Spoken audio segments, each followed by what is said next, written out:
बिस्मिल्लाहिर्रहमानिर्रहीम। अस्सलाम वालेकुम। This is Shahid Raza, assistant professor, university of education Lahore. Welcome to my YouTube channel.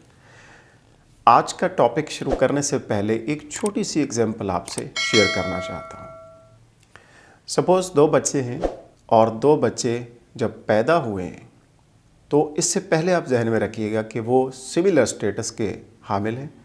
Socio economic status दोनों की कंडीशन सेम है और फैमिलीज़ भी आलमोस्ट बराबर की हैं, सेम है, कंट्री भी एक ही है उनकी। लेकिन जब वो पैदा होते हैं तो होता क्या है कि एक बच्चा उनमें बहुत ज़्यादा कॉन्फिडेंट होता है और दूसरा शाई नेचर का होता है। तो ये दो बच्चे जहाँ पे सेम एक सोशियो इकोनॉमिक स्टेटस था, जिसमें कंट्री एक थी, जिसमें फैमिलीज़ एक जैसी थी, लेकिन दोनों में ये फ़र्क क्यों आया? एक कॉन्फिडेंट है और दूसरा शाई है। इसके पीछे रीज़न्स क्या हैं, वजूहात क्या हैं? इन वजूहात और रीज़न्स को मालूम करने के लिए आज की वीडियो में हम देखेंगे कि इसके पीछे ग्रोथ और डेवलपमेंट का कंसेप्ट, इसको जानना और इसका पता होना बहुत ज़रूरी है। और ख़ास तौर पे पेरेंट्स के लिए, टीचर्स के लिए और बच्चों के लिए। ग्रोथ क्या है, डेवलपमेंट क्या है, इसका बुनियादी कंसेप्ट क्या है, दोनों में फ़र्क क्या है, डिफरेंस, इस वीडियो में जानने की कोशिश करेंगे। बहुत शॉर्ट वीडियो है और आपके लिए बहुत ज़्यादा यूज़फुल और इन्फॉर्मेटिव होगी। तो सबसे पहले हम देखते हैं कि ग्रोथ क्या है, ग्रोथ किसे कहेंगे। तो ग्रोथ के लिए ज़रूरी है कि आप ये जहन में रखेंगे कि बच्चा जब पैदा होता है तो बहुत सारी फ़िज़िकल चेंजेस आती हैं और उसकी ग्रोथ हो रही होती है और उसको क्वांटिटेटिव फॉर्म में हम जाहिर करते हैं, डिस्क्राइब करते हैं।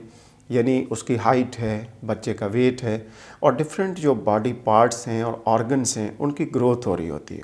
एक और बात जो आप जहन में रखेंगे वो ये है कि ग्रोथ एक सर्टन एज तक होती है, एक सर्टन पीरियड है, वहाँ पे जाके ये रुक जाती है।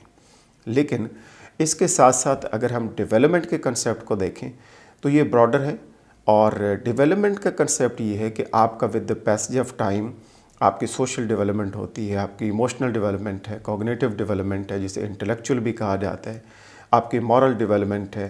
तो ये सारी डेवलपमेंट का प्रोसेस एक ब्रॉडर सेंस में इसको हम समझने की कोशिश करते हैं कि एक बच्चा किस तरीके से डिफरेंट एबिलिटीज़ को अचीव करता है और डिफरेंट क्वालिटीज़ को हासिल करता है। इसके लिए ये जो डेवलपमेंट का प्रोसेस है इसको क्वालिटेटिव हम कहते हैं कि क्वालिटेटिव चेंजेस आ रही होती हैं और ये थ्रू आउट चलता है। किसी भी बच्चे की लाइफ में जो डेवलपमेंट का प्रोसेस है, जब वो पैदा हुआ वहाँ से स्टार्ट होता है और ये टिल डेथ पूरी ज़िंदगी ये चलता रहता है। यानी डेवलपमेंट होती रहती है, उसकी इमोशनल डेवलपमेंट है, इंटेलेक्चुअल है, मॉरल है, तो ये सारी की सारी चलती है। उसकी सोशल डेवलपमेंट है, उसकी लैंग्वेज डेवलपमेंट है। तो इसका प्रोसेस वो उससे गुजरता रहता है और बहुत कुछ लर्न करता रहता है। तो ग्रोथ और डेवलपमेंट का कंसेप्ट ये है कि ग्रोथ क्वांटिटेटिव चेंजेस हैं और जो डेवलपमेंट है ये क्वालिटेटिव चेंजेस हैं। तो ये तो एक बेसिक कंसेप्ट था जो मैंने आपसे शेयर किया कि बुनियादी फ़र्क दोनों टर्म्स में, ग्रोथ और डेवलपमेंट में, ये है। और जो पहले मैंने एग्जांपल दी थी, आपसे शेयर की थी कि दो बच्चे हैं और एक जैसा उनका सोशो इकोनॉमिक बैकग्राउंड है, एक ही फैमिली से रिलेटेड हैं, एक ही कंट्री में रह रहे हैं, लेकिन जब वो पैदा होते हैं तो एक उनमें से शाई होता है और दूसरा बहुत ज़्यादा कॉन्फिडेंट बनता है। तो इसके पीछे रीज़न्स क्या हैं? तो उन रीज़न्स को तलाश करने के लिए हमें दो टर्म्स डिफ़ाइन किए हैं आज इस वीडियो में। एक ग्रोथ थी और दूसरी डेवलपमेंट थी। और इसमें जो डेवलपमेंट की डिफरेंट टाइप्स हैं उसमें एक फ़िज़िकल डेवलपमेंट है। फ़िज़िकल डेवलपमेंट में क्या है कि आपके जो बॉडी पार्ट्स हैं वो किस तरीके से डेवलप होते हैं, आपकी फ़िज़िकल फ़िटनेस किस तरीके से आप बरकरार रख सकते हैं, उसके लिए क्या इक़दाम करने चाहिए।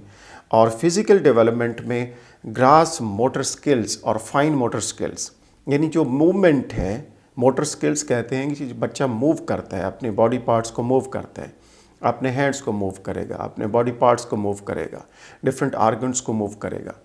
तो ये जो मूवमेंट है इसे मोटर स्किल्स कहते हैं, मोटर एक्टिविटीज़ कहते हैं। तो ये डायरेक्टली रिलेटेड है फिज़िकल डेवलपमेंट के साथ।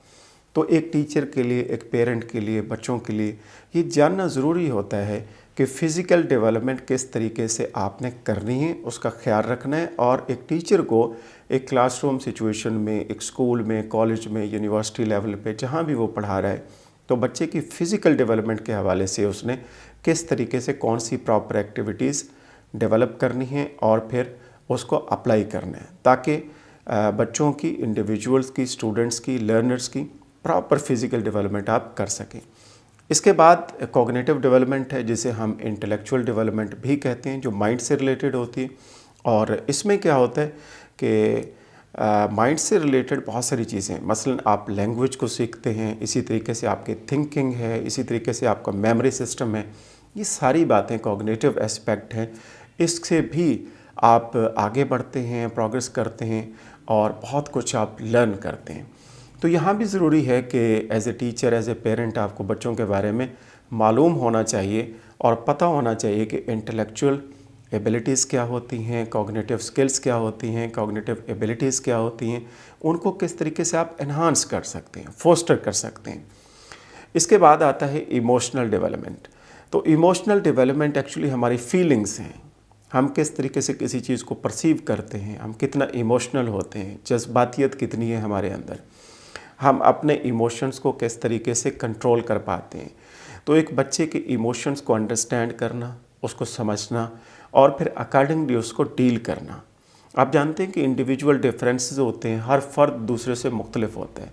तो आप किस तरीके से हर एक इंडिविजुअल को अकॉर्डिंगली डील कर सकते हैं, उसकी सिचुएशन क्या है, सर्कमस्टांसेस क्या हैं और उसका EQ लेवल क्या है, जिसे इमोशनल कोशेंट कहते हैं। बच्चा किस तरीके से कितना जज्बाती है, चीज़ों को कितना अंडरस्टैंड करता है, कैसे रिएक्ट करता है किसी चीज़ के ऊपर।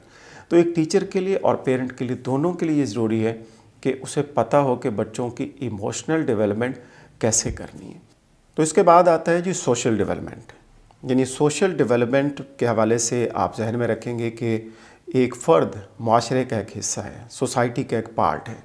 तो सोसाइटी में बहुत सारे स्टेक होल्डर्स हैं, बहुत सारे लोग हैं जो मिल के रह रहे हैं एक कॉमन पर्पस के लिए।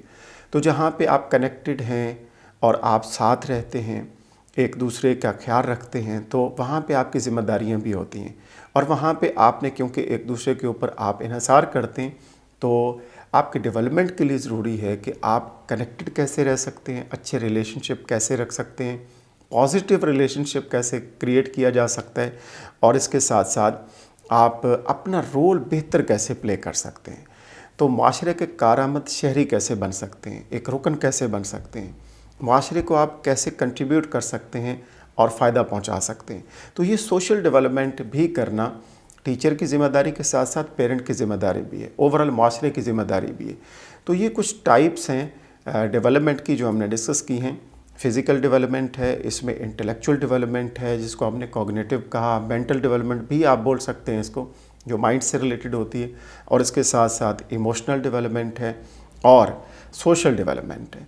इन एस्पेक्ट को अगर हम सामने रखते हैं तो डेफिनेटली हम इस काबिल हो सकते हैं कि वो रीज़न तलाश करें जो पहले एग्जाम्पल में मैंने आपसे कोट की थी, शेयर की थी, कि दो बच्चे पैदा होते हैं, सेम सोशो इकोनॉमिक स्टेटस है, फैमिली बैकग्राउंड है, एक ही कंट्री है, लेकिन उनमें फ़र्क बहुत है, इंडिविजुअल डिफरेंसेस होते हैं, हर फर्द दूसरे से मुख्तलिफ होता है। तो एक बच्चा जो है, जो पैदा हुआ है, वो बहुत कॉन्फिडेंट है आगे जाके, और दूसरा शाई है।